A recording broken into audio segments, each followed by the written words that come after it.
Assalamualaikum warahmatullahi wabarakatuh. Halo sobat semua, jumpa lagi. Kali ini kami akan menginfokan mobil bekas Mitsubishi Pajero Sport Dakar 2016. Black on Black. NIK 2016, pemakaian 2017. Kilometer 63,000. Servis rekod ada. Pajak bulan 1 2024. Pelat di Bandung. Kondisi 98% like new. Atas nama pribadi. Sunroof ada. Electric seat driver only.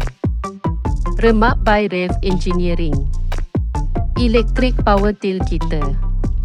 Cruise control Thailand spec. Fog lampi white and yellow. Mini Pro G Saber SR3.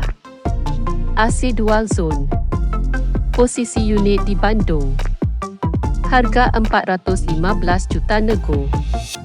Sekian dulu info dari kami, semoga bermanfaat. Bila suka dengan informasi dari kami, silahkan subscribe. Terima kasih.